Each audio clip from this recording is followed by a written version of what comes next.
Bueno, buenas tardes. Gracias a todos y a todas por asistir a esta charla coloquio sobre los riesgos de la nuclear y las alternativas.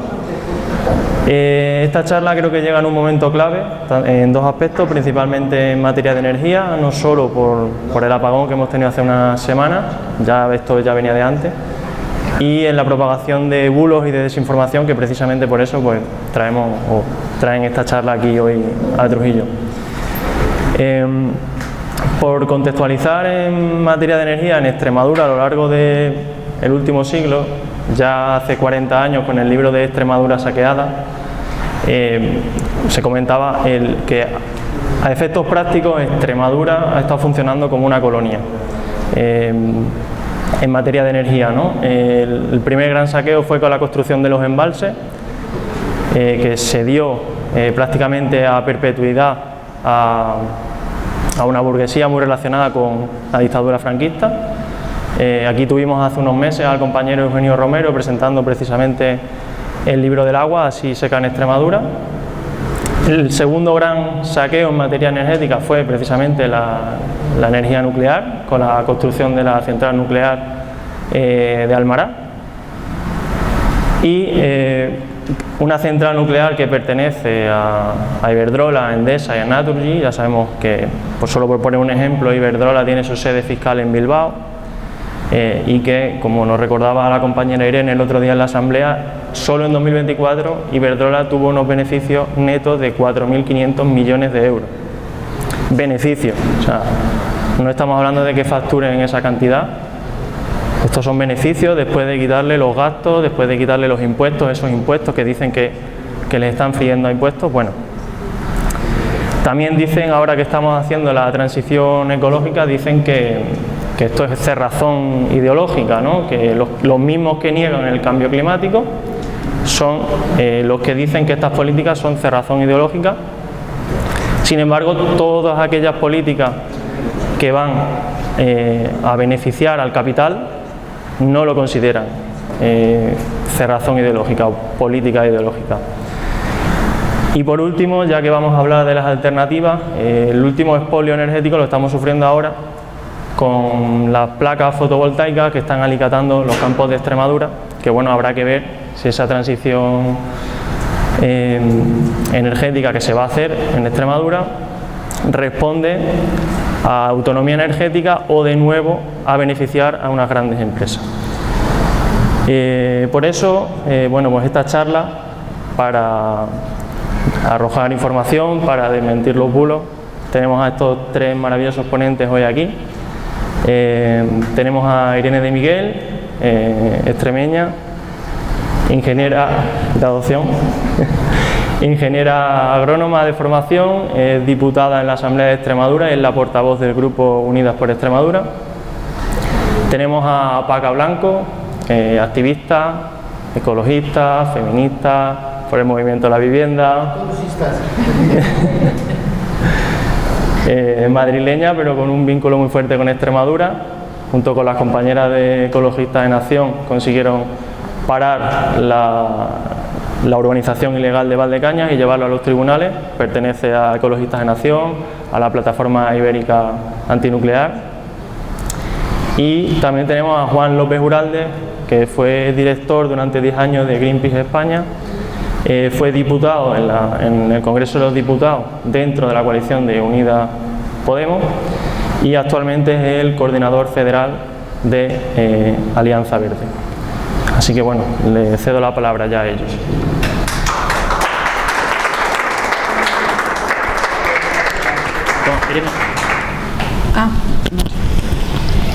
Bueno, pues muchas gracias a Fran, que siempre hace unas presentaciones muy cariñosas, y muchas gracias a todos y todas las que habéis organizado este acto, porque hablar ahora de lo nuclear no es nada fácil. Antes creo que llevábamos décadas donde teníamos muy claro que había que abandonar la era nuclear y de repente hemos visto en el último año un resurgir del lobby pronuclear, de manera que bueno, pues están intentando cambiar absolutamente el sentido común y el relato Y hemos visto pues desde Canal Extremadura cómo se ha volcado en la manifestación que hubo en Almaraz por parte de los trabajadores de Almaraz, dedicándole horas y horas y horas a Almaraz, pero ninguna visión crítica respecto a Almaraz. Todo era una visión de es necesario prolongar a Almaraz porque nos va la vida en ello. Hemos visto, bueno, presidentas autonómicas que han venido a pasearse por Extremadura exigiendo que la nuclear de Almaraz siga abierta, como buena dueña del cortijo que se cree la señora Ayuso, pues ha venido a decir que Almaraz se tiene que continuar para que Madrid tenga energía, porque de eso va Almaraz, de producir energía para otros territorios, no para Extremadura. Hemos visto también, bueno, artículos de opinión, y desde que ha sido el apagón, pues ahora resulta que tenemos a un montón de tertulianos que de ser expertos en cónclave papal, pues ahora pasan a ser expertos en energía nuclear, y resulta que la conclusión del apagón es que hay que mantener abiertas las nucleares. Y a mí esto me hace una gracia tremenda, porque pareciera que el apagón ha sido pues debido a que no había suficiente energía, y no ha sido así. Había muchísima energía. O pareciera que el apagón había sido porque la nuclear, bueno, es que la nuclear ni estaba ni estuvo, ni siquiera estuvo para recuperar la red eléctrica, ni siquiera tiramos de la nuclear. La nuclear tardó más de casi una semana en ponerse en funcionamiento, porque no es una energía nada flexible. O sea que no pudimos contar con la energía nuclear para recuperarnos del apagón, ¿no? Y yo creo que luego pasaré a deciros qué conclusiones yo creo que habría que extraer del apagón. Pero bueno, quería empezar por deciros que ahora mismo decir no estoy de acuerdo con la energía nuclear es casi un deporte de riesgo. Porque es que ahora mismo, si dices eso, bueno, es que eres un fanático ecologista, estás ideologizado, y realmente todos los científicos y toda la gente de bien está a favor de la energía nuclear. Es curioso esto, ¿eh? Es curioso. Yo solo recuerdo que en esta región salieron 40.000 personas a parar la nuclear de Valdecaballeros, 40.000 personas, hace escasamente 20 años, y la última manifestación que hubo en Almaraz fueron 6.000 personas, cuando se esperaba que fueran 10.000, y como digo, alimentadas por unos medios de comunicación, tanto privados, que están absolutamente financiados por empresas como Iberdrola, Endesa o Naturgy, como públicos, que también tenían intereses particulares de que esa manifestación fuera un éxito rotundo. Lo curioso fue que cuando hubo la manifestación de Almaraz, el titular fue Extremadura con la nuclear, y fueron 6.000 personas. O 7.000, vamos a poner 7.000, a ver si van a 7.000. Cuando salieron 6.000 personas en Cáceres contra la mina de litio, sin ningún medio de comunicación alimentando durante semanas esa manifestación, sino el boca a boca de los vecinos y vecinas de Cáceres, 6.000 personas en la calle, no dijeron Extremadura contra la mina de Cáceres. No, ese no fue el titular. El titular fue la manifestación de Cáceres acoge a 6.000 personas.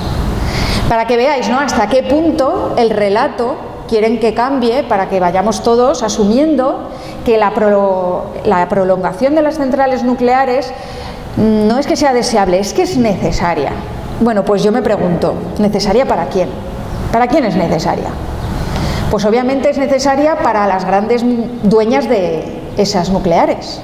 En Extremadura son 3 grandes multinacionales: Endesa, cuyo 70% del accionariado es de una empresa italiana, Enel; Iberdrola; y Naturgy, cuyo 20% del accionariado es de un fondo de inversión americano, BlackRock, el fondo buitre más grande del mundo.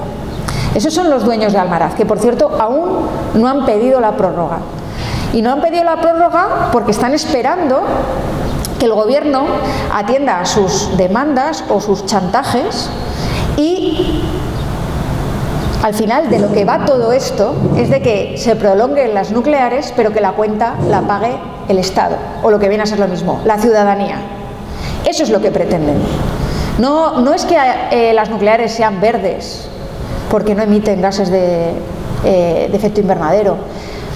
No es que las nucleares sean baratas. No es que las nucleares sean inocuas. No, las nucleares son peligrosas. Son muy peligrosas.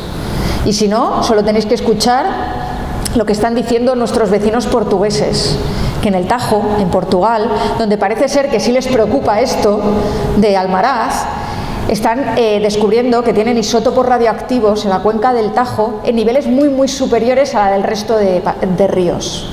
Pero eso aquí no lo sabe, eso aquí no lo contamos. No es barata, ni muchísimo menos es barata.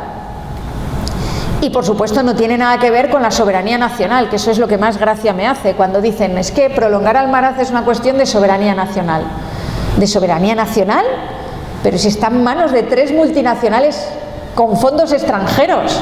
Pero si el uranio enriquecido lo traemos de Rusia o de países satélites a Rusia.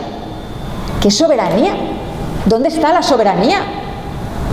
Bueno, pues realmente algunos dirigentes políticos pareciera que más que velar por los intereses del bien común y de la región, están velando por buscarse un puesto en un consejo de administración el día de mañana, como han hecho sus compañeros de filas, tanto del Partido Popular como del Partido Socialista, porque aquí el bipartidismo ha actuado siempre igual. Bueno, pues no solo quieren la propuesta que hace Vox en la Asamblea, que por supuesto también apoya el Partido Popular, es que la tasa Enresa, que es la tasa que gestiona los residuos nucleares, que la pague el Estado. Se saltan por encima los principios europeos de quien contamina paga. Un taller mecánico tiene que gestionar sus residuos. Cualquier pyme, cualquier empresa tiene que gestionar sus residuos. Pues ahora va a ser que la nuclear no. La nuclear los vamos a pagar entre todos y todas. ¿Os parece eso justo? Porque a mí no me parece justo. Sobre todo cuando llevan décadas haciendo unos beneficios millonarios con la nuclear. Esto es muy propio de la derecha. Cuando son beneficios los privatizamos y cuando hay pérdidas los socializamos. Si lo hemos visto, si esto no es nada nuevo, si es que lo hemos visto con las autopistas, si es que lo hemos visto con tantas y tantas cosas, pues esto es lo que pretende Vox y la señora Guardiola. El otro día conocimos que el señor Mazón decía que además los impuestos autonómicos los iba a borrar. O sea, Mazón.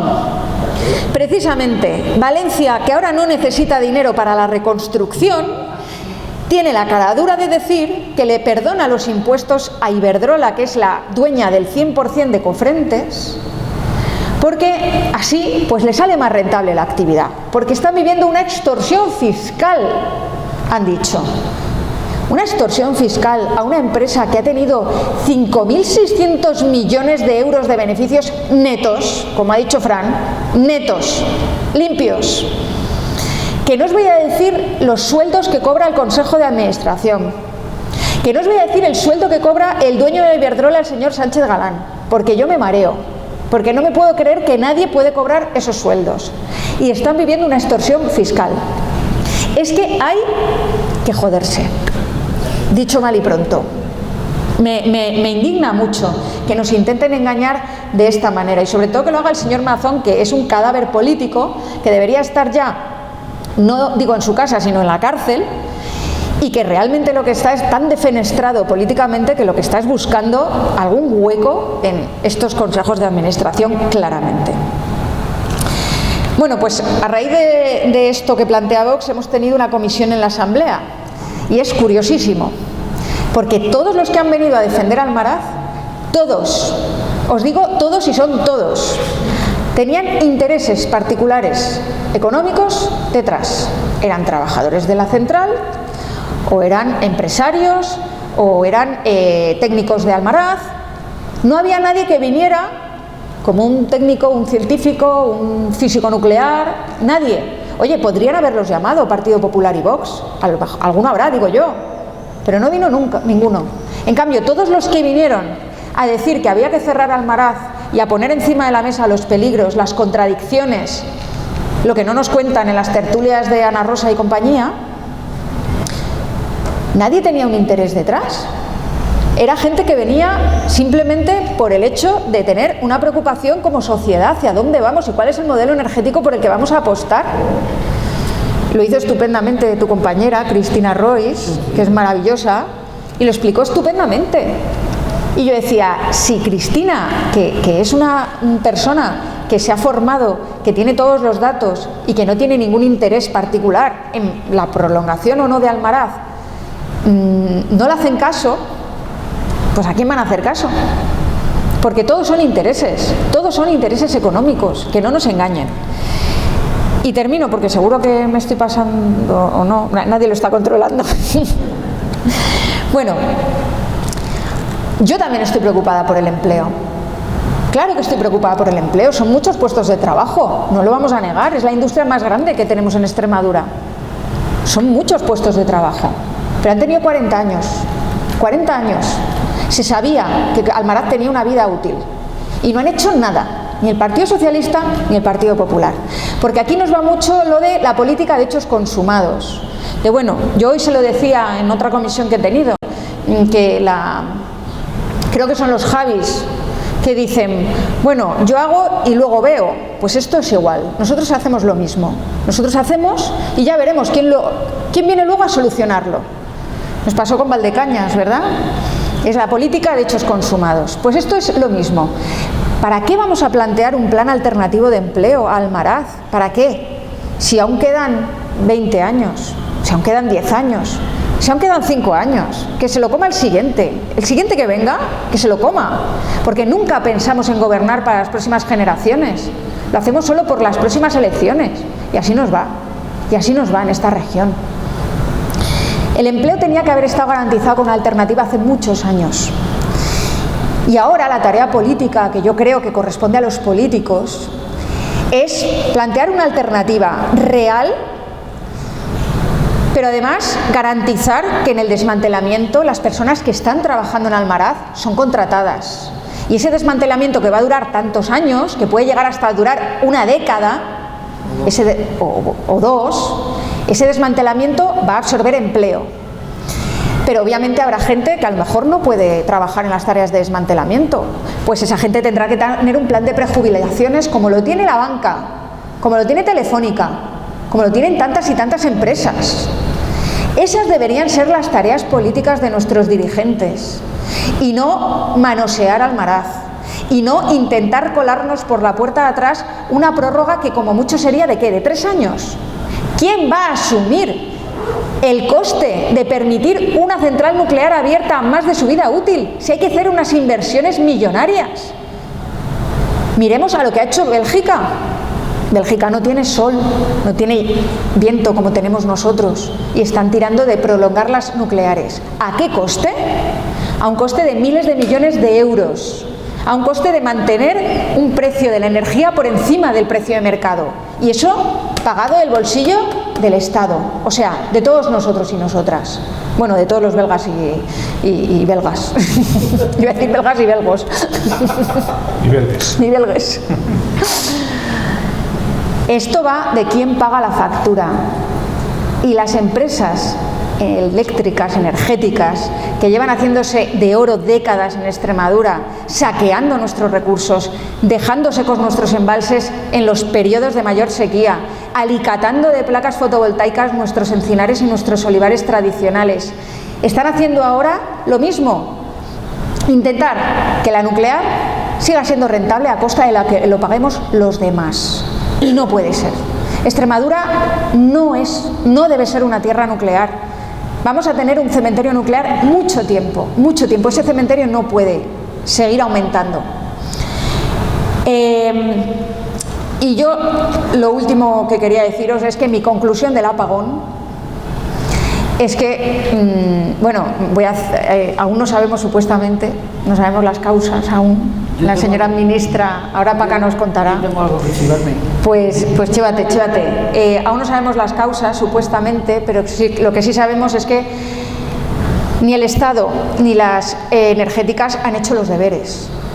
No han querido integrar a las renovables como corresponde y lo han dejado todo pues como, bueno, a que el mercado se autorregule, a que las energéticas hagan las inversiones que corresponden, que no las van a hacer, no las van a hacer. Iberdrola está boicoteando el autoconsumo en Extremadura.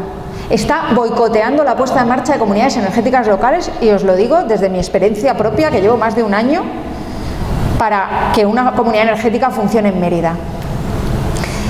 Son los únicos que tienen la potestad de que esto funcione y no está funcionando.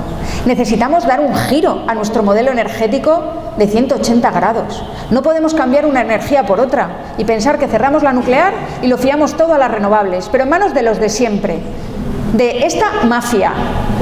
No puede ser. Esto no puede ser. Tenemos que conseguir que el modelo energético cambie y esté en manos de la ciudadanía en un grado sumo. Que seamos los dueños. No puede ser que países como Alemania tengan mayor índice de autoconsumo que España. No puede ser. Pero todo empieza por prohibir las puertas giratorias. Todo empieza porque los políticos que están ahora sentados junto a mí en la asamblea no acaben en un puesto directivo de una gran energética, o que la señora Guardiola acabe en un consejo de administración como su compañera Fátima Báñez, como su compañero José María Aznar, como su compañero Pío Cabanillas, Isabel Tocino. Y si os digo toda la lista, pues igual me tiro aquí toda la tarde. Por eso es tan importante que hagamos estos actos, que desvelemos, que desenmascaremos a los intereses que hay detrás de estos relatos sobre la prolongación de las nucleares, porque lo que está en juego es mantener unas infraestructuras que son peligrosas, que son costosas, pero es que además son innecesarias. Y yo me callo aquí. Muchas gracias.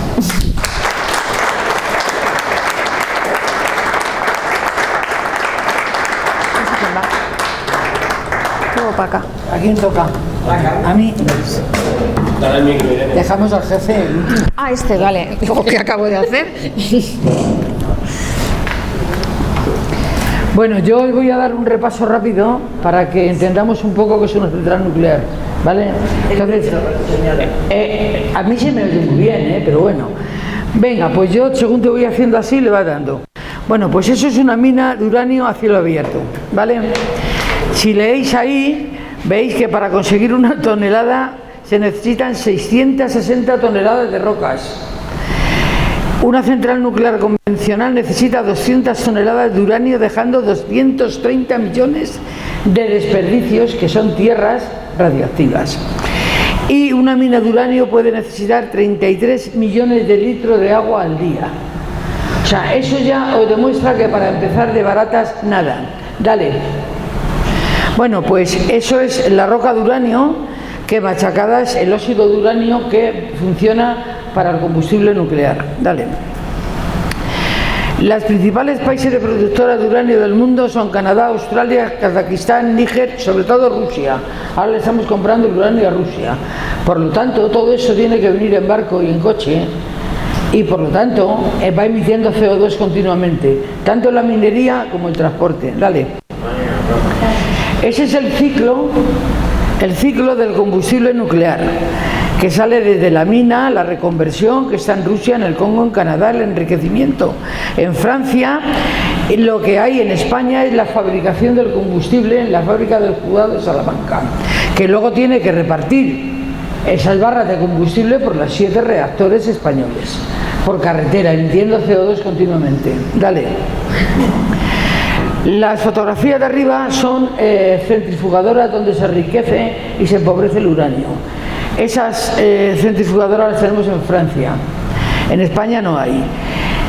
Por lo tanto, hay que enriquecer. Es como una secadora. Tú pones a secar más fuerte, más fuerte, más fuerte, desde enriquecer uranio para barras de combustible para las centrales hasta bombas atómicas con plutonio. Por lo tanto, ahí es donde se enriquece todo. Lo de abajo es un misil que va en los tanques, con uranio empobrecido. Así que se utiliza el uranio enriquecido y el empobrecido también para armamento. Esa es la parte de la industria nuclear que no se han fabricado para producir electricidad. Ese es el verdadero motivo. Y eso es por lo que vamos haciendo la campaña este año de industria nuclear, ni civil ni militar. Dale. Bueno, pues ahí os pongo dónde está situada la central nuclear, cuándo empezaron a funcionar, y lo de abajo, que es lo más interesante, hay que pedir para poder cerrarlas 3 años antes del trámite. Enresa hace un plan de desmantelamiento y ese plan se inició en noviembre del 2024. Necesitan 2 años para solicitar la renovación, el Consejo de Seguridad Nuclear, y eso es en este noviembre de 2025. Por lo tanto, nos queda muy poquito tiempo. Entre 18 y 24 meses se pide el trámite de desconexión a la red eléctrica. Todo ese trámite solo les queda hasta noviembre de este año para cerrar Almaraz 1. Por lo tanto, yo creo que está sentenciada, pero vamos a verlo. Dale. Ahí tenéis el calendario. Este calendario de cierre, que no es el calendario de los ecologistas, es el calendario que han acordado las eléctricas y el gobierno. Por lo tanto, no es nuestro calendario. Estamos acatando el calendario que ellos han acordado. Si veis, Almaraz 1 se va a cerrar con 46 años y 6 meses. Tiene más 50 años que 40. Y deciros que cuando nos dice que están diseñadas para 40 años es mentira. Están diseñadas para 30. Lo que pasa es que Almaraz se la han cambiado los generadores hace unos 10 años. Bueno, pues ahí tenéis el calendario, pasa. Esto luego, si queréis, os lo paso para que lo tengáis todos. Sí. Bueno, eso es un dibujo que hemos hecho, donde, si veis, por dónde entra el agua al pantano de Arrocampo, que viene, ahora vais a ver de dónde viene. Y esas son las pantallas de separación que llaman, que son unos muros de hormigón, que ya están agrietados, porque el agua de los reactores sale a más de 600 grados centígrados. Y se tiene que, claro, hay que coger agua fría y soltarla caliente. Bueno, pues eso ha agrietado las pantallas de separación que llaman. Donde tengo la crucecita, que la he puesto a posta para que os fijéis bien, es por donde sale el agua radiactiva al Tajo. Que ellos dicen que no sale al Tajo, pero yo os voy a demostrar que sí. Dale. Ese es el canal que viene de Belví de Monroy, por donde va el agua al pantano de Arrocampo, porque es un pantano artificial. Y ese es donde tengo la crucecita puesta, la otra foto, por donde sale el agua de los reactores al río Tajo. Dale. Esas son las torres de refrigeración, que ha sido, bueno, pues una obra faraónica y multimillonaria para intentar refrigerar el pantano de Arrocampo, porque casi siempre está hirviendo. ¿No dais cuenta que a veces que parece que estamos en Londres? Pues es Arrocampo. Dale. Bueno, los residuos que se van gastando de las barras de combustible los van metiendo el robot en una piscina. De esa piscina salen a lo que ellos llaman ATI, que es un almacén temporal individual, y los residuos de baja y de media van a parar a un cementerio nuclear que se llama El Cabril, que ahora también pretenden ampliarle. Dale. Bueno, pues ahora tenemos una nueva presidenta de Enresa. Esta presidenta, al igual que su antecesor, son de consejeros de Vara. O sea, son 2 personas que han salido de las consejerías de Extremadura. José Luis Navarro, que se jubila tras 6 años al frente de Enresa, que es la empresa que tiene que gestionar, empresa pública, que tiene que gestionar los residuos radioactivos. Bueno, pues ahora el hombre parece que va de antinuclear, está haciendo artículos en contra de Almaraz, pero ese señor se jubila dejándonos casi 10.000 toneladas de residuos radioactivos de alta.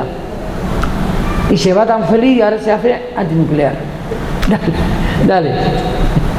Bueno, eso es el ATI de Almaraz. ¿Vale? Ese es el almacén temporal individual que tenemos en Almaraz, con contenedores que miden 6 metros por 4. Ahí es donde meten las barras de combustible gastado.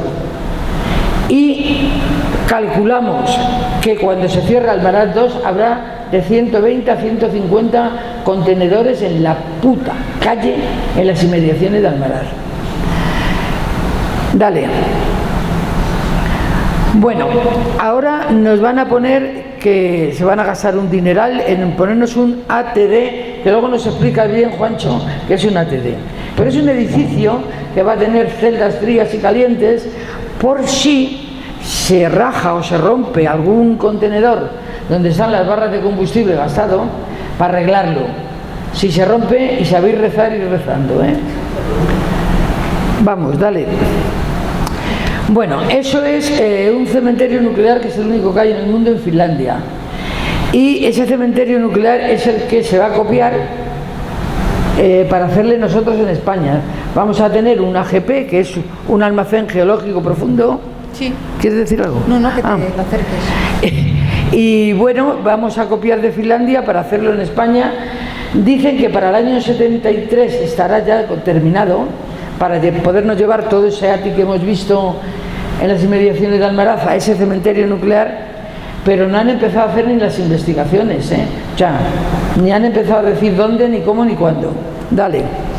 No se puede soterrar el tren en Navalmoral y van a hacer eso. Bueno, a ver, eso es el cementerio que, si queréis verlo, realmente hay un documental gratis en internet que se llama así, Into Eternity, y es muy bueno el documental, ¿eh? Y se ve lo que es un cementerio nuclear en profundidad.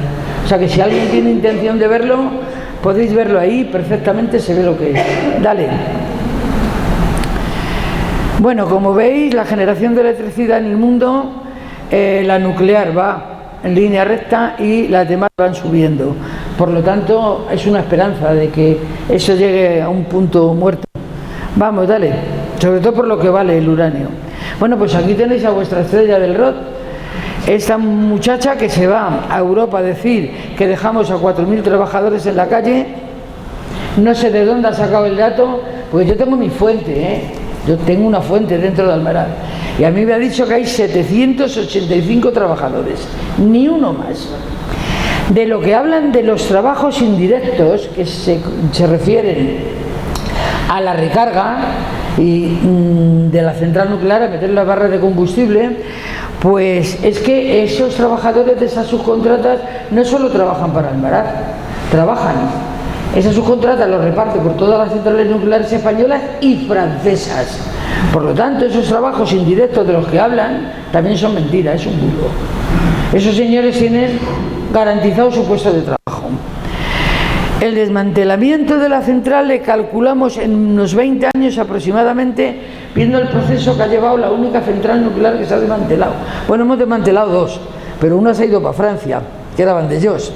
Zorita ha tardado 20 años, 10 años, pero es que Zorita era la cuarta parte de Almaraz. Por lo tanto, puede haber unos 20 años de trabajos directos e indirectos con gente especializada, porque hay que desmantelar 2 reactores, y con gente no especializada, porque hay que picar y hacer trabajo de obra. Por lo tanto, se puede triplicar los puestos de trabajo que tiene ahora mismo Almaraz.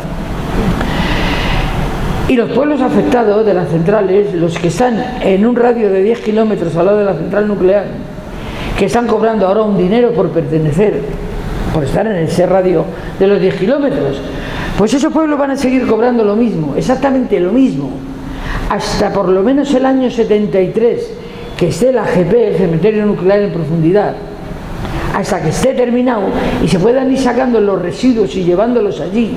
Mientras quede un solo bidón de residuos radiactivos en el entorno de Almaraz, los pueblos siguen cobrando lo mismo.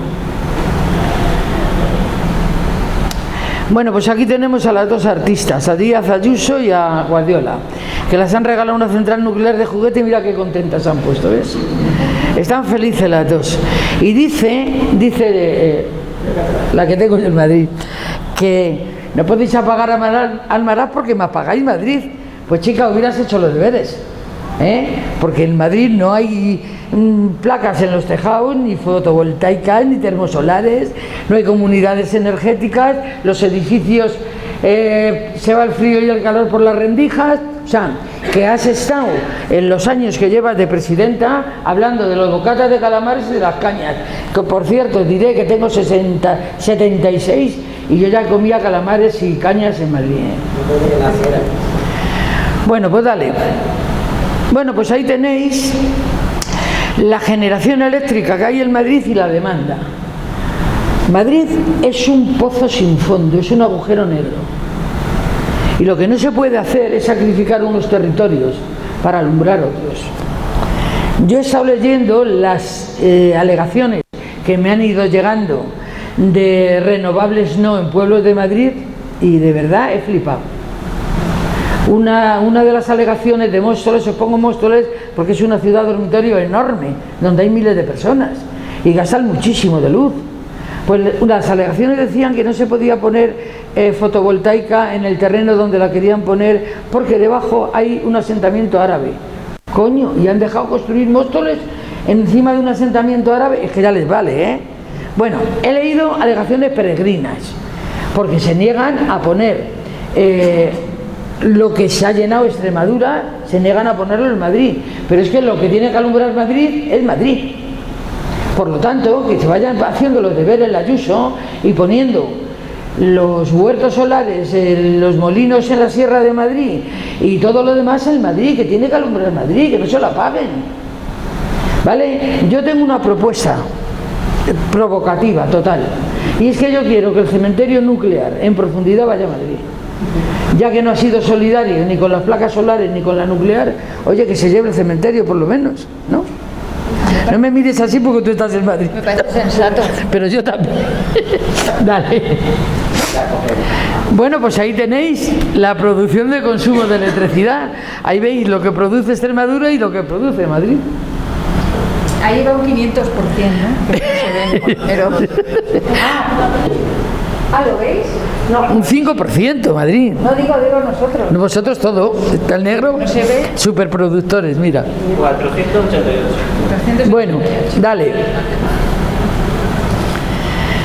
Bueno, en la Semana Santa hemos visto que aquí, sobre todo en Extremadura, ha sido muy curioso, porque de 7 reactores nucleares que tenemos había 5 parados. A que habéis puesto la lavadora y el microondas todos, a que no os habéis enterado de nada. Son prescindibles. Podemos prescindir de las centrales nucleares perfectamente. Y han estado 5 parados, o sea, toda la Semana Santa y más. Dale. Esas rayitas os demuestran, bueno, lo que tienen que pagar, lo que tienen que amortizar son esos 24.436 millones, según los cálculos de Enresa, que tiene que invertir las eléctricas en reparaciones y en seguridad. Que parece ser que no quieren pagarlo, que el chantaje al gobierno es eso: no pagamos, decimos que nos estáis matando impuestos, pero esto no lo pagamos, nos dais 3 años más de unas centrales nucleares viejas, obsoletas y amortizadas, y todo es ganancia para las eléctricas. Y si eso se lo permitimos y les permitimos que la tasa Enresa, que es la tasa de los residuos radioactivos, venga en la factura de la luz, pues ya lo tienen todo. No tenemos que hacer nada más. Dale. Bueno, aquí os explico también un poco lo que ha sido toda esta Semana Santa y lo que hay, pero lo más importante sí que después. Dale. Bueno, pues esto es el chantaje del que estamos hablando tanto Irene como yo, que están haciendo las eléctricas al gobierno, y que confío en que el gobierno no se deje chantajear así y que consigamos que se vayan cerrando con el calendario elegido por ellos. Dale. Bueno, esta foto es preciosa, no digáis. Ahí tenemos 2 eléctricos. Bueno, ahora mismo Amancio Ortega se ha convertido en el mayor accionista privado de Red Eléctrica. Y Florentino Pérez ha ganado un contrato de vigilancia y seguridad en el cementerio nuclear del Cabril por 11 millones de euros, adjudicado por Enresa, que al final todo viene a parar a lo mismo, a que esos sinvergüenza ganen un montón de dinero, estén dentro de Red Eléctrica, de Enresa, de las eléctricas, de todo para ellos, y los demás tengamos que hacer esos esfuerzos tanto en reparaciones, en seguridad, en la tasa Enresa y todo lo que nos va a tocar pagar a los ciudadanos si no nos ponemos serios. Dale. Bueno, pues yo pienso que reduciendo el consumo energético como sociedad, pero reduciendo el consumo energético, a mí me gustaría que hubiera una tarifa donde los ricos tuvieran un máximo y los pobres un mínimo. No hay derecho a que los pobres no tengan nada y y los ricos se puedan permitir 1000 y pico euros que he visto yo de factura de luz. y 800 y 900 euros. No porque se puedan pagar la luz, había que permitirle gastar eso. Bueno, pues apostar por las energías renovables, grandes y pequeñas, por las comunidades energéticas, por el autoconsumo, el aislamiento de edificios, solidaridad entre territorios, y solo así podemos cerrar las centrales nucleares y dejar de ser dependientes de los combustibles fósiles. Dale. Bueno, yo ahora aquí quería contaros esto, que parece ser que solo lo sé yo, pero que tú también lo sabes, pero que yo se lo estoy contando a todo el mundo que me quiera escuchar. A las 12:03 del 28 de abril, con el 70% entrando en la red de la unidad 2, tiene un fallo, Almaraz 2. A las 12:33 hay un disparo y se desacopla de la red, o sea, estaba entrando energía de Almaraz 2 en la red a todo trapo. De uno de los reactores. De la unidad 2. Sí. Bueno, enseguida se pone en marcha los generadores diésel y se repone la luz en la planta. El que se haya ido hasta la luz de la planta ha sido un pánico total de los trabajadores. Y bueno, pues se han conectado enseguida los generadores diésel, han alumbrado la planta, pero ya había disparado ya el reactor 2. Pero ha habido otro problema más serio, y es que el problema es que hay un automático, todo es automático. Entonces, el automático del embalse de Arrocampo dejó de funcionar con el apagón. Entonces, no podía suministrar a todas las peticiones que se le requería. Las peticiones, eso es lo que me han contestado a mí desde la fábrica, pero las peticiones eran que había que refrigerar, seguir refrigerando el reactor y seguir refrigerando los residuos que había en las piscinas. Y no contestaba el automático del embalse de Arrocampo. Así que hemos tenido un susto grande, ¿vale? Ha habido más susto porque ha dado la casualidad que había un inspector belga por allí, por Almaraz, y la gente del pueblo que ha visto venir muchísimos furgones de policía de Madrid, de Badajoz, de Sevilla, estaban asustaditos. Yo creo que venían más por el belga que por lo que estaba pasando, porque no sé cómo se hubieran enterado. Pero el caso es que entre la policía que estaba llegando, lo que estaba ocurriendo en Almaraz, los trabajadores acojonados, ha sido un buen susto. Y ha sido un buen susto que a mí me ha puesto los pelos de punta, porque si no funciona Arrocampo tenemos un Fukushima. Así que esto cuanto antes se cierre y antes nos quitemos de estos sustos, mejor, porque el día que haya una desgracia grave, bueno, pues nos vamos a llevar las manos a la cabeza, así que nos queda cabeza. Ya está.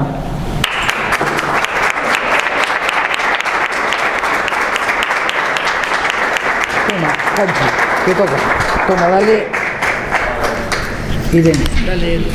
No sé si se me oye, si lo dejo aquí. ¿Se me oye bien? Sí se oye, ¿no? No sé de quién es este micrófono. Ah, debe ser de la sala. Sí, es el de la sala. Vale, al fondo me oís también, ¿no? Sí. Pues bueno, ya la verdad es que habéis dicho todo. Yo lo que quería era...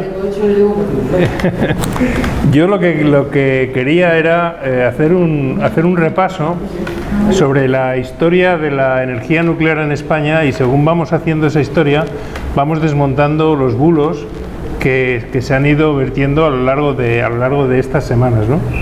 Empezaré por el final. Empezaré con un bulo que me parece bastante relevante, porque una de las cosas que están diciendo los defensores de la energía nuclear en las últimas semanas a raíz del apagón es que la energía nuclear es muy importante. Bueno, hasta ahora era muy importante porque era fundamental contra el cambio climático, ¿no?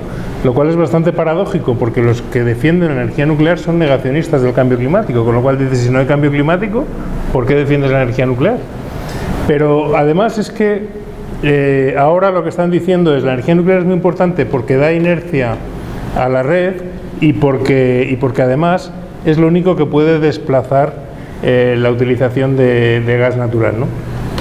Yo he estado mirando los datos y lo que hemos visto es que mientras el 1 de mayo, es decir, con el apagón reciente, el 1 de mayo se produjeron 3.300 megavatios de gas y había solo 1.400 megavatios de nuclear, porque sabéis, como ya han dicho, que la nuclear tardó mucho en acoplarse, porque no tiene esa flexibilidad y por lo tanto fue irrelevante para recuperar la energía, ¿no? Como fue irrelevante antes, por lo tanto no tuvo ningún papel. Sorprende, por cierto, que haya esta campaña de impulso a la energía nuclear, cuando la energía nuclear ni pinchaba ni cortaba en todo aquello, ¿no? Bueno, el caso es que el 20 de mayo ya había 4.400 megavatios de nuclear y sin embargo también había 3.300 megavatios de gas, lo cual quiere decir que la entrada de más nuclear en la red lo que hace es desplazar energía renovable. Es decir, la nuclear no compite con el gas y no es una forma de producción energética que reduzca las emisiones de CO2, sino lo que hace es dejar fuera del sistema mucha energía renovable que se está produciendo y que no se puede conectar porque hay energía suficiente, porque está la nuclear, ¿no? Esto es muy importante porque desmonta uno de los argumentos principales de la industria nuclear, y es, señores, su energía no nos está desplazando el gas, por lo tanto no está teniendo un impacto en la reducción de emisiones. Por el contrario, lo que está haciendo es impidiendo el desarrollo real de un modelo 100% renovable, ¿no? Y de hecho, si nos vamos al año 2007, cuando yo en aquel tiempo era director de Greenpeace, sacamos un informe que se llamaba España 100% renovable, año 2007.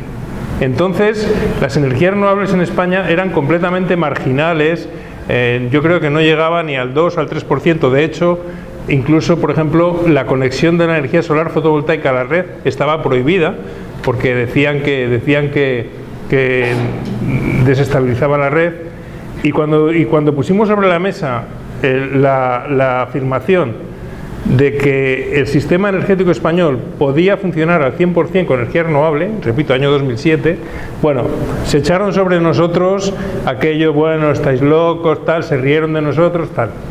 A día de hoy se ha demostrado que efectivamente podemos llegar a un modelo 100% renovable. De hecho, estamos en un 70% de entrada de la energía eléctrica que consumimos, un 70% solar y eólica, y por lo tanto estamos ahí. Y si no se va más allá, es precisamente porque hay la energía nuclear en concreto, lo que hace es de obstáculo, de tapón para la entrada de más energías renovables. El tema del gas, evidentemente hay que prescindir del gas, y para sustituir el gas hace falta una serie de modificaciones en la red que hay que hacer, como la introducción de baterías, etcétera, etcétera, ¿no? Pero realmente como digo, las nucleares lo que hacen es competir con ese 100% renovable. Pero lo que quería decir es que hace no tanto tiempo nos decían, bueno, estáis locos, esto es absurdo. De hecho, el Partido Popular, en la última etapa de Rajoy, llegó a plantear los 3 siguientes elementos, que creo que es muy importante para entender lo que pasa hoy. En primer lugar, plantearon un decreto, la posibilidad de aprobar un decreto que prohibiera el cierre de centrales de carbón y de centrales nucleares, que las prohibiera, que prohibiera su cierre. Evidentemente, esto era sobre todo para defender el carbón, que hoy prácticamente ha desaparecido de nuestro modelo energético. También nos decían, sin carbón España muere. Vamos, o sea, era Endesa nace con el carbón, etcétera, etcétera, ¿no? Bueno, se prescinde del carbón y no pasa nada. ¿Por qué? Porque el desarrollo renovable permite fácilmente su sustitución, ¿no? Y el segundo elemento que aprobó el gobierno de Rajoy, no debemos olvidarlo, fue el impuesto al sol, para impedir el desarrollo de la energía solar fotovoltaica. Esto ocurrió. Pero bueno, dicho esto en concreto sobre el apagón, dejadme volver un poquito a los orígenes de la energía nuclear en España y a recorrer todo este tiempo hasta hoy, porque creo que es interesante y nos da algunas claves, ¿no? La primera es que la energía nuclear empieza en España en los años 60 porque Franco quiere desarrollar la bomba atómica. Su interés es desarrollar la bomba atómica. Y en ese momento el gobierno norteamericano le dice a Franco, no, tú déjalo, no te metas ahí, ya nos ocupamos nosotros. Y entonces traen la primera central nuclear, que es la central nuclear de Zorita, que es una central de Westinghouse, que se abre en el año 1968 y que instalan los técnicos norteamericanos para impedir que Franco desarrolle la bomba nuclear. Imaginaros el fascista este con la bomba nuclear, la que podía haber montado. Entonces, en ese momento, eso se para, ¿no? A partir de ahí, la energía nuclear, que como sabéis, empieza a desarrollarse en los años 50 bajo el eslogan de átomos para la paz globalmente, ¿no? Átomos para la paz y tal.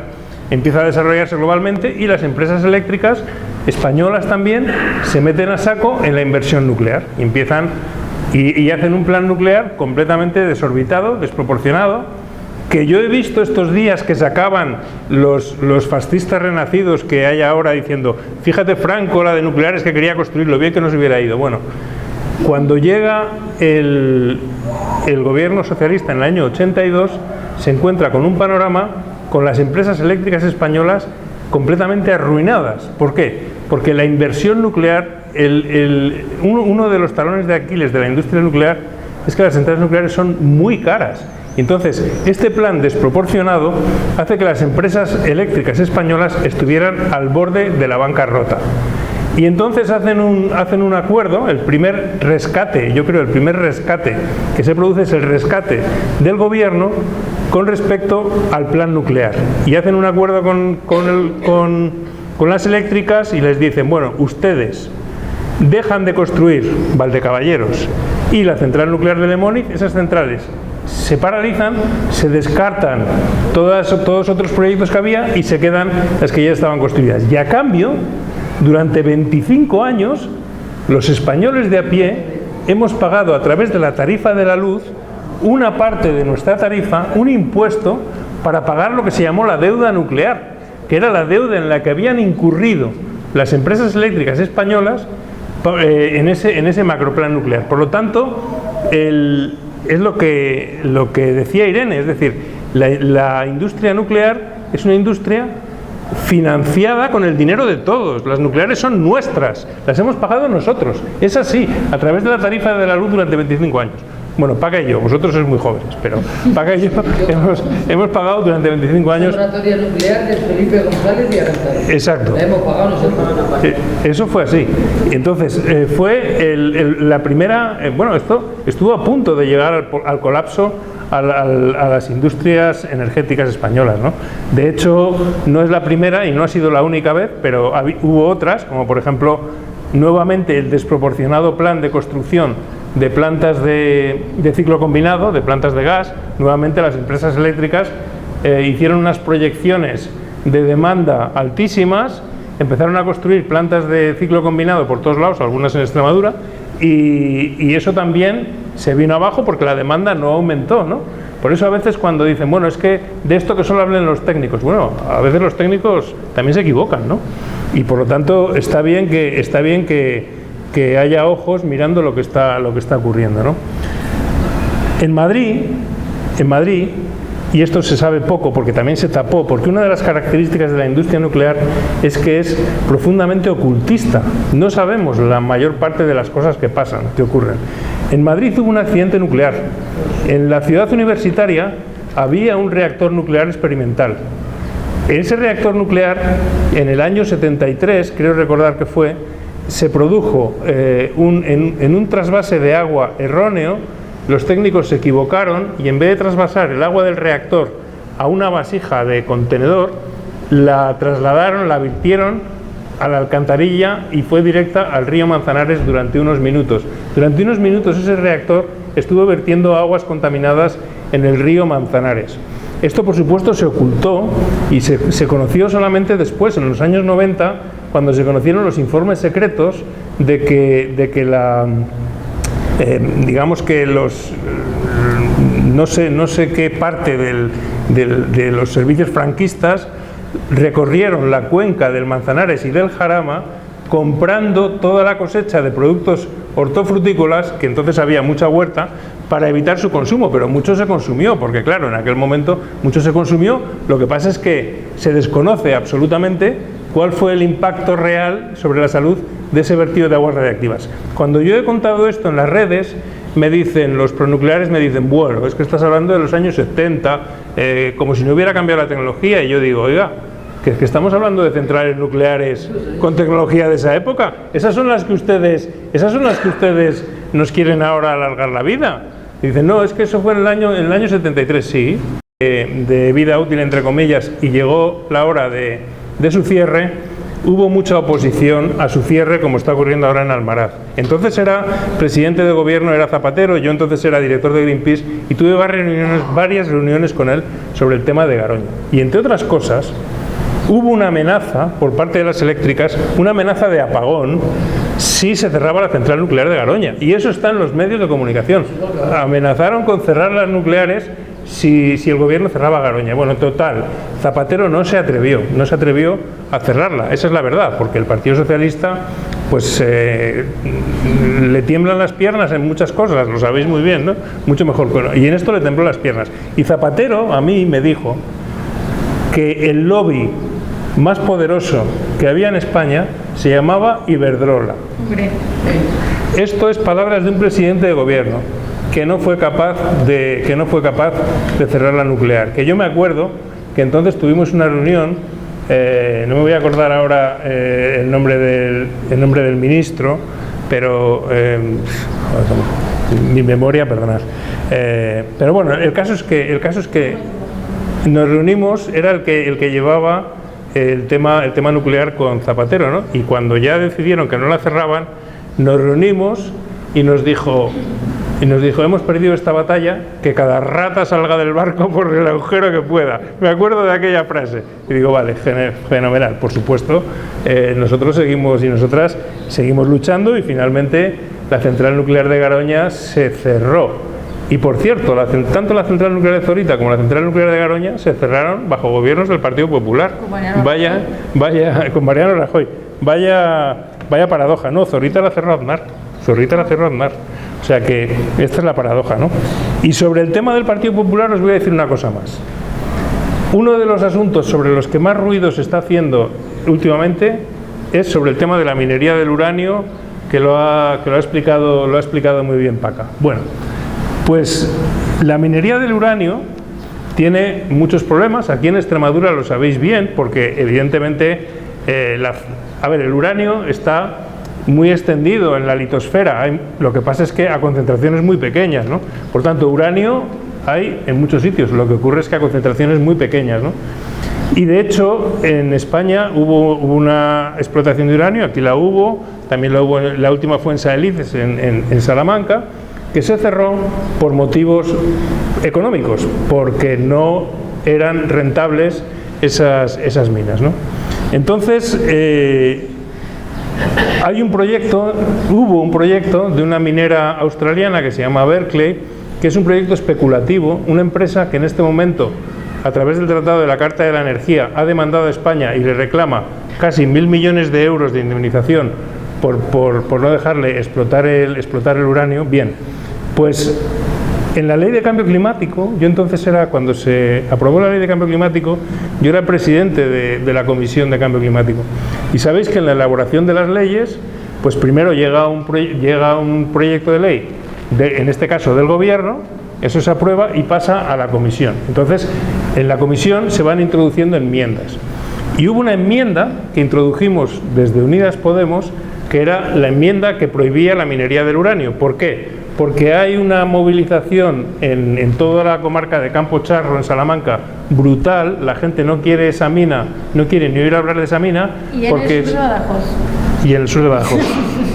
Porque no quieren ni oír hablar de esa mina, porque tienen unas explotaciones agroganaderas de las que viven, porque hay un balneario de aguas termales que da empleo a 400 personas, y porque, bueno, pues la gente, porque saben que una mina de uranio es lo que ha dicho Paca, es un enorme agujero en la tierra que moviliza millones de toneladas de tierra, la mayor parte de ellas se quedan allí, y esto de hecho fue lo que dijo el Consejo de Seguridad Nuclear en su informe sobre la mina de Berkeley en Salamanca.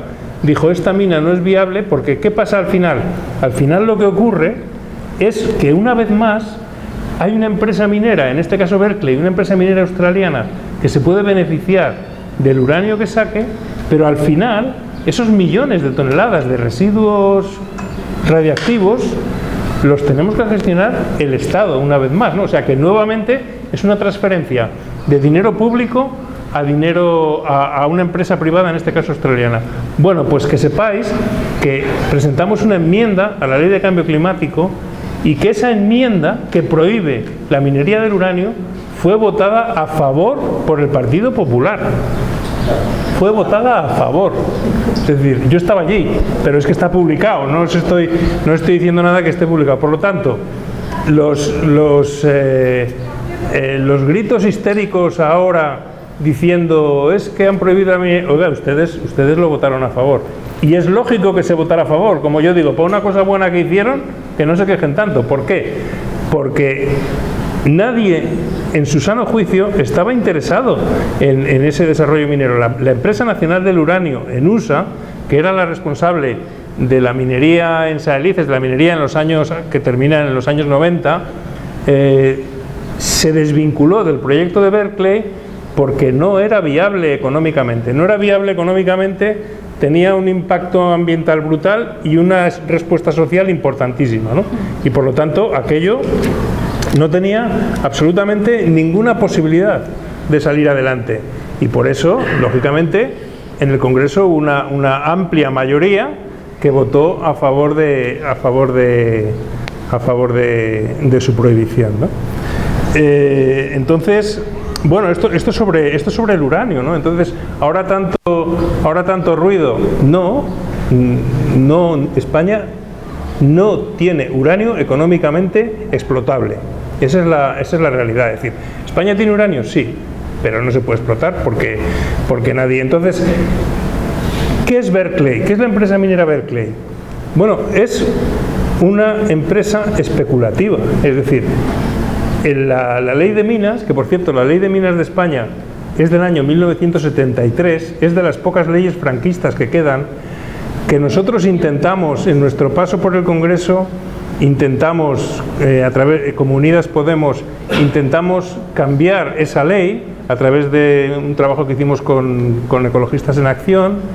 Intentamos cambiar esa ley y no lo conseguimos, y hubo una reacción muy virulenta, por cierto, del Partido Socialista, que se negaron. Claro, ahora viendo, digamos, el documento de la Unión Europea sobre desarrollos mineros, el plan de rearme, etcétera, etcétera, pues a lo mejor se entiende, todo cuadra. Pero bueno, nosotros queríamos cambiar la ley de minas porque las empresas que consiguen una concesión minera sobre un territorio, y esto lo sabéis bien en Extremadura, prácticamente son los amos y señores del territorio. Y esto no puede ser, es decir, tú consigues una concesión minera y puedes hacer lo que quieras en ese territorio. Entonces, estas empresas, como Berkeley, lo que hacen es intentar comprar concesiones mineras y especular con ellas. Especular con ellas para luego, si realmente consiguen los permisos de explotación y demás, entonces el negocio no está en la explotación del uranio, que ya hemos dicho que no es rentable. El negocio está en conseguir los permisos y luego vender esos permisos a una minera que realmente explote eso. Ahí está el negocio. Y ahora mismo el negocio de Berkeley está en una demanda que ha interpuesto contra España por casi 1.000 millones de euros. Y quienes están haciendo en este momento esta campaña de que el uranio tal y cual, lo que están haciendo objetivamente, esos patriotas de pulserita, lo que están haciendo es apoyar los intereses de una empresa que va directamente contra los intereses de España y que nos puede sacar 1.000 millones de euros porque se ha paralizado su proyecto especulativo, ¿no? Entonces, bueno, pues estas son las cositas de las nucleares que no nos cuentan, ¿no? Sobre el tema del coste económico, yo creo que ha quedado muy claro que realmente la nuclear solo es viable si el Estado paga al principio y al final. Es decir, si el Estado paga la construcción del reactor y si finalmente se hace cargo de los residuos, ¿no? Ahora mismo hay un caso en la Unión Europea, que es el caso de Bélgica, donde Europa le ha permitido que ocurra esto, es decir, que el gobierno se haga cargo de los residuos radiactivos a cambio de un coste, y que se establezca un precio fijo, que es otro de los elementos que quiere la industria nuclear, que se establezca un precio fijo al kilovatio nuclear. ¿Por qué quieren un precio fijo del kilovatio nuclear? De alrededor de 60 euros. ¿Por qué quieren cobrar 60 euros el megavatio nuclear? Porque saben que las energías renovables están teniendo un efecto de reducción del precio y esto las hace no competitivas. ¿Por qué antes del apagón estaban apagadas 5 nucleares, como ha dicho Paca? Porque a las empresas no les interesaba tenerlas encendidas, porque la energía se estaba vendiendo muy barata, porque la entrada de tanta energía renovable hacía que el precio de la energía no les compensara el funcionamiento. Exacto, no les compensaba el funcionamiento nuclear, ¿no? Y luego, claro, queda el tema de los residuos al final, ¿no? ¿Qué vamos a hacer con esos residuos? Que no está resuelto, porque ¿qué son los ATIs? ¿Qué son los ATDs? Bueno, son distintas formas de almacenar, pero ahí se quedan y eso tiene que gestionarse durante mucho tiempo, durante miles de años, ¿no? Lo que ha dicho Paca del caso del apagón y la refrigeración de los reactores, yo no lo sabía, pero es muy grave, porque eso es lo que pasó en Fukushima. En Fukushima lo que ocurrió fue que los generadores de diésel no entraron en funcionamiento después del tsunami, porque el tsunami los destruyó, y entonces no pudieron refrigerar ni el reactor ni los residuos, y entonces eso fue lo que finalmente desembocó en aquel accidente, ¿no? Porque realmente, bueno, pues tenemos todo el tema de la seguridad que parece que ya estuviera resuelto y no lo está. Y es que nos llevan diciendo lo mismo desde el principio. Yo recuerdo hace muchos años que nos decían que lo que se llamaba el síndrome de China, es decir, la fusión de un reactor, que fue lo que ocurrió en Chernóbil, nos decían que era imposible, eso no podía ocurrir. Cuando yo iba al cole, nos regalaban unas pegatinas, venía el foro nuclear, o no sé quién era, que salía un átomo y un sol dándose la mano y ponía hoy nuclear, mañana solar. No sé si os acordáis de eso. Bueno, los viejos sí nos acordamos. Pues es que eso ya ha pasado, ya nuclear, agur, adiós, hasta siempre, fuera. Habéis sido un timo, una estafa, nos habéis dejado un montón de residuos que vamos a tener que gestionar durante muchísimo tiempo. No sois capaces de desplazar los combustibles fósiles los están desplazando las energías renovables y por lo tanto no servís contra el cambio climático. Dependéis de un uranio cuya extracción cuesta muchísimo desde el punto de vista del impacto medioambiental, porque claro, aquí hablamos del caso de Salamanca, pero id a ver cómo se extrae el uranio en Kazajstán y cómo se extrae en esos países. Y los impactos ambientales que esto tiene. Desde el punto de vista del empleo, yo estoy de acuerdo con que efectivamente el desmantelamiento genera empleo durante bastante tiempo, ¿no? Pero si miramos globalmente y alejamos el foco, las energías renovables están generando muchísimo más empleo neto de la que nunca generó la nuclear. De hecho, la nuclear es la forma de producción de energía que menos empleo produce por kilovatio producido, comparado con todas las demás, comparado con los combustibles fósiles y comparado con las energías renovables. De hecho, globalmente, en la última década, el empleo en renovables ha pasado de 8,5 millones a 16 millones. En 10 años ha aumentado en 10 millones. Y en España, las energías renovables están tirando del empleo hasta el punto de que en el último año el empleo en el sector energético ha aumentado en un 15 y pico %, la mayor parte de los cuales, de los aproximadamente 100.000 empleos directos que hay en el sector de la energía, son del sector de las energías renovables, ¿no? Luego, evidentemente, tenemos aquí no se han venido esos empleos. Bueno, pues luego te pasaré, el informe y verás dónde están, ¿no? Porque paradójicamente muchos están en Madrid, por cierto. Pero bueno. Me has desconcentrado.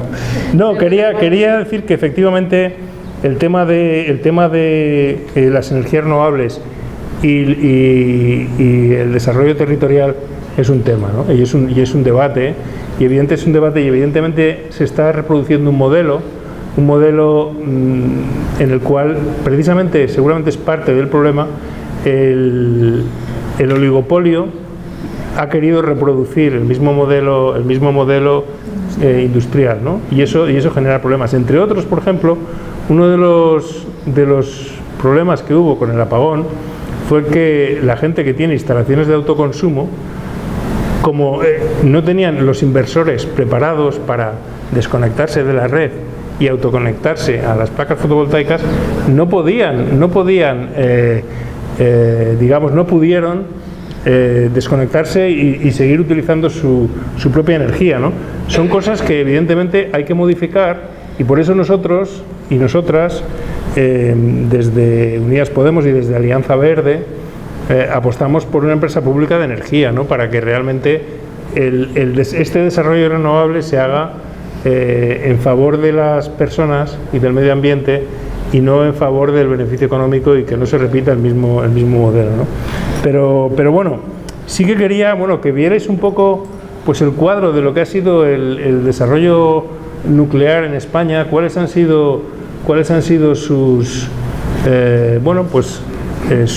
sus altibajos, por decirlo de alguna manera. No hemos hablado de Vandellós 1 también, que tuvo un accidente que estuvo muy cerca de la fusión del núcleo, donde además hubo un error por parte de los bomberos y apagaron con agua un fuego eléctrico, que aquello no se fue. Y esto está, no estoy diciendo cosas, son cosas que están publicadas. Lo que pasa es que la industria nuclear todo lo manipula, ¿no?